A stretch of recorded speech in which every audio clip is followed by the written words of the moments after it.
Hey guys, what's up? Mike Herd 360, and today we're gonna do a little video on a new camera just came out, just released. We got these in last week, and I'm already running one. I've been really impressed with it. But it's the Spartan GoCam 2. Okay, many of y'all are familiar with the original GoCams, which would be this one right here. As you can see, the main differences at first light would be the shape of the front, the housing there. So thickness and all that's about the same. They've got similar mounting for your strap. You've got a strap fits through there. The threaded ferrule's the same. One big difference though, which excites me the most, this is a 6-volt camera. All right, it even tells you that DC 6-volt right there. You put 12 volts in this camera and it's not going to work right anymore. This camera will work off of 12 volts just like their Go Live. Okay, but it's not a Go Live. It does not live stream. It is not designed to compete. This is their top tier camera, and they've got the Go Live, the Go Live 2. The Go Live 2 is just a wide angle version of this. Both operate pretty much the same. This does not have GPS in it. It does not have the built-in battery that the Go Live has. The Go Live has a rechargeable built-in lithium battery that is then powering the camera, and your AA's, when you put AA batteries in there, they keep that internal battery charged. Or cool feature with this, and I'm getting some questions already. Can you use a solar panel like you can with this on this? Well, yes and no. So the solar panel, an actual panel, is nothing more than, there's no batteries involved or anything. It's just a panel that generates electricity when it gets sun, and it charges a 12-volt battery. Or it would charge a battery depending on your system. Like some of these off-grid systems are 48 volts and things like that. But for our application, you can run a 10 or 15 or 20 watt solar panel, and the voltage of those solar panels, if you're charging a 12 volt battery, they're an 18 volt panel. That's what the industry calls them, an 18 volt panel. It means that they have a VMP working voltage of around 18 volts with usually an open circuit voltage of around 21.7 to 23 volts. This camera is designed specifically to be able to accept that kind of voltage into it from that size panel to charge that battery. So all night long it would run off of that lithium battery. By day, that solar panel would charge that lithium battery in this camera. You cannot do that with this. Do not go trying to hook up that same kind of solar panel. They will have the same connection.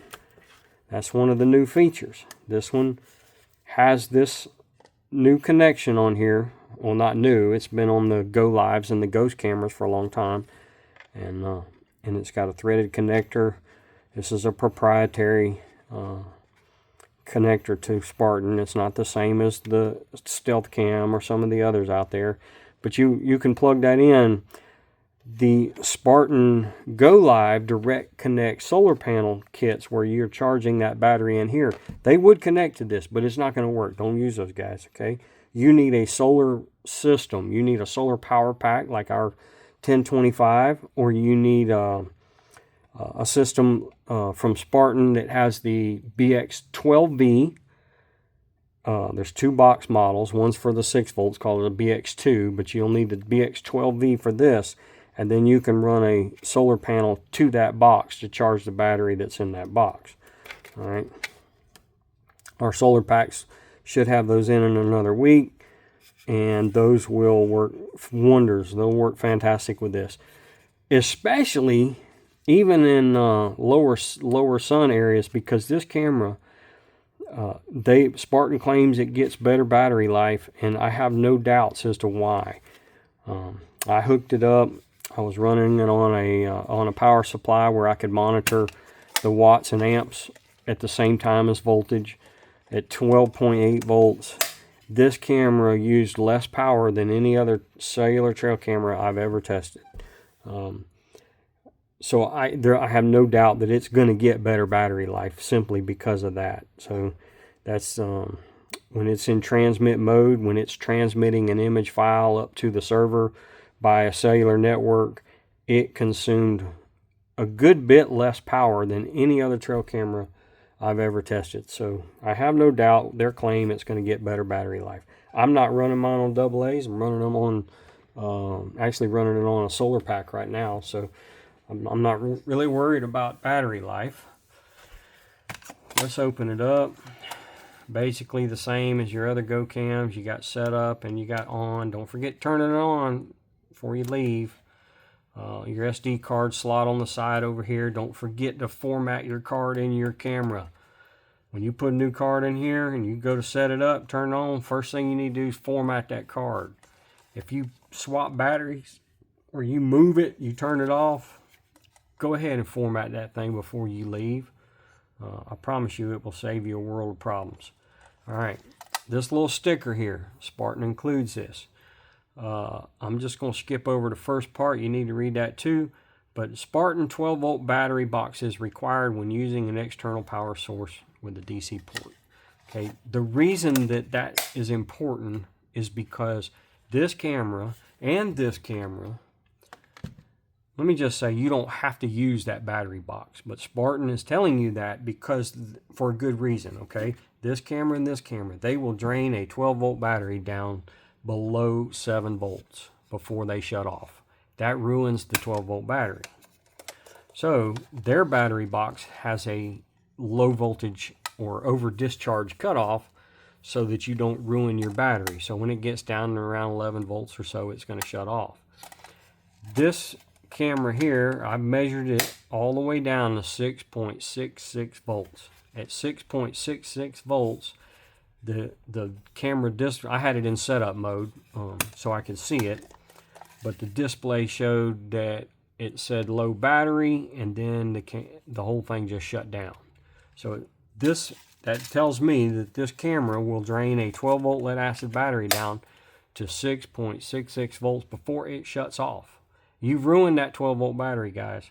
So if you're going to run lead acid batteries, I recommend you use Spartan's BX12V box. All right. If you are going to run one of our battery boxes using our chew-proof cable, great option.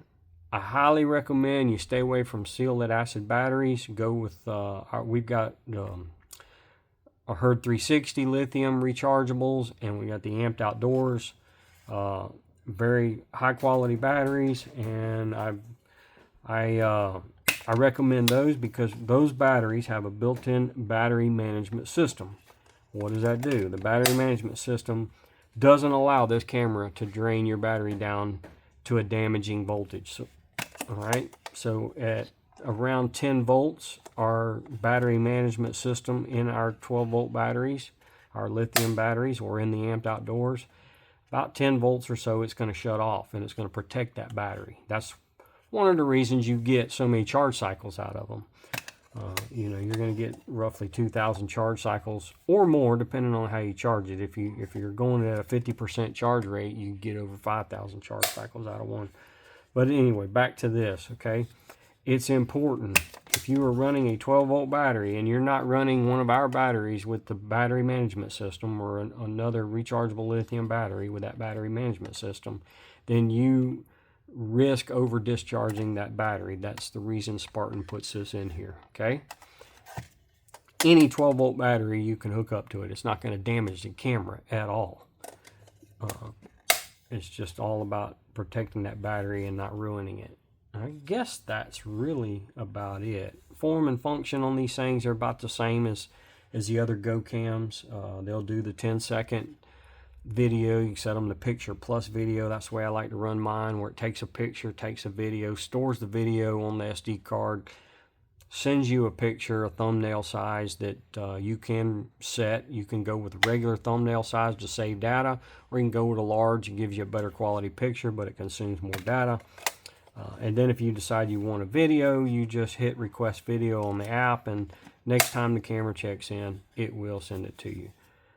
These can do time lapse. They cannot do timed uploads like these can. Like you can set these to at a certain time to send you all the photos, and you've got like 9 selections you can do that with.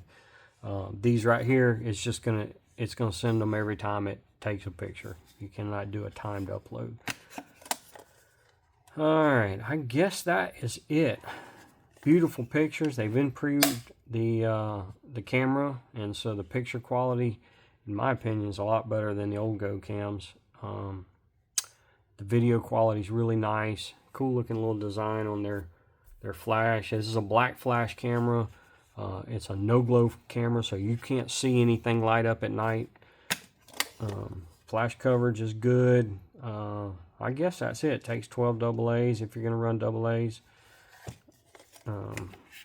The old GoCams. So this is the way this one works. This is 6 in series, which gives you 9 volts, and then 2 banks of 6 for double the, or 2 banks of 6 batteries, or two 9-volt banks of batteries for double your amp hours.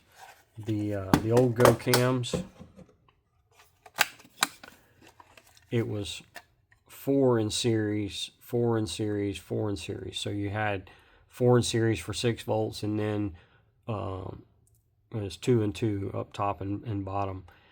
And you had 3 banks of 4 for 3 times your amp hours of what just 4 in series would give you. So that was probably really confusing to some of y'all.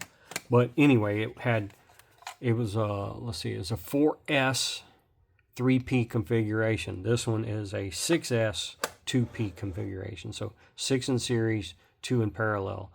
This one was a 4 in series, 3 in parallel. The Go Lives are the same as the GoCam. It's a 6S 2P configuration on the batteries. So anyway, I guess that's it. I'm not going to bore you anymore. Thanks for watching. Mike Herd 360, another solid camera on the market and an option for everyone. Can't go wrong with one of these. I hope that you enjoyed this video. Y'all hit subscribe, and we'll talk to you later.